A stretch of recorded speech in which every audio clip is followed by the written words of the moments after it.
Hello everyone, my name is Ashpreet and I welcome you all to my session. Today we are going to discuss grade 10th CBSE chapter The Hack Driver by Harry Sinclair Lewis. In fact, this chapter talks about the narrator who worked as a junior assistant clerk in a big law firm. And once he was given a task to serve summons to Oliver Liutkins.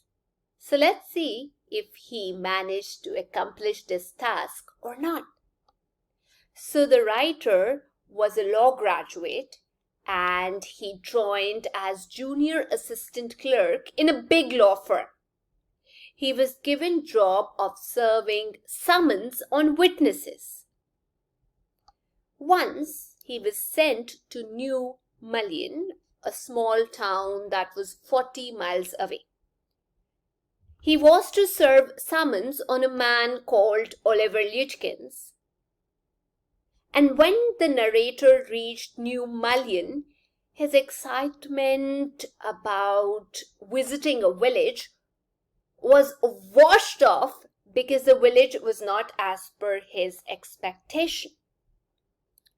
So he reached by train, and at the station he met a delivery man who was a hack driver.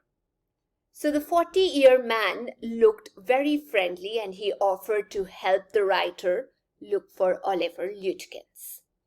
In fact, the hack driver, the delivery man, drove the writer in his hack all day. He charged $2 an hour. He too had to take back 50 cents from Oliver, which he had won in a poker game. On their way, the hack driver introduced himself as Bill Magnuson, and he talked about his business, which was called William Magnuson Fancy Karting and Hacking. So he took the writer to all the places where Oliver Liutkins could be found. First, they went to Frid's shop, where they came to know that Oliver had left few hours ago to Gustav's shop for a shave. So when they reached Gustav's shop, there one of the customer told them that he had seen Liutkins in the main street near the hotel. So they reached now the Gray's shop and they came to know that Liutkins left this place just 5 minutes ago. So they decided to visit the pool room, kind of a betting shop. And there also someone told them that he had left after buying cigarettes. So it was 1 o'clock in the afternoon and the clerk was hungry. So now Bill suggested the clerk to buy a food parcel from his wife as he had to pay just $50, which was far less than the price of a restaurant meal, which was oily and not tasty. So then he suggested that they both go up the Wades Hill, which was a nice place to visit and have their lunch. So there they kind of talked a lot about the lady in the church, the kids, and other people from that place. So now, after lunch, they resumed their search. And the hack driver took him to the farm where Liutkins' mother lived. It was 3 miles to the north.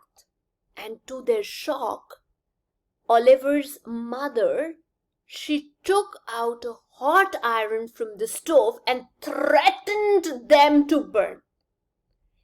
And she laughed when they stepped back due to fear. So now they could find Liutkins nowhere, and the writer went back by the afternoon train. He didn't worry much about his failure to find Liutkins.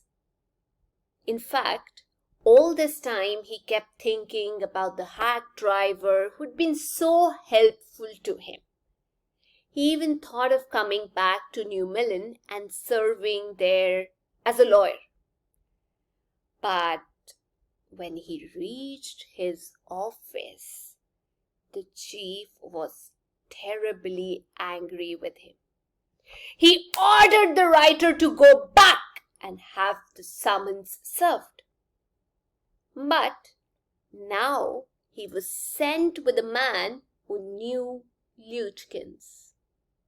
So when the train reached the station, the writer saw the same hack driver, the delivery man, and the hack driver was talking, laughing with Liutkins' mother, whom the narrator compared to a tigress for her rude behavior. And pointing towards the hack driver, the writer said to his friend, to his companion, that man helped me a lot hunt for Oliver Liutkins. And the companion told him, he's Liutkin himself. The thing that pinched the narrator a lot was that both the mother and the son, they were laughing at him.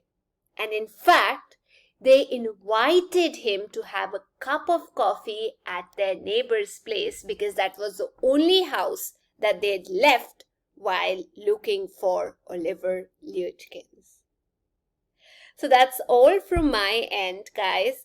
I hope you enjoyed the session. If you did, do like, share, and subscribe. I'll see you soon. Thank you. Bye-bye.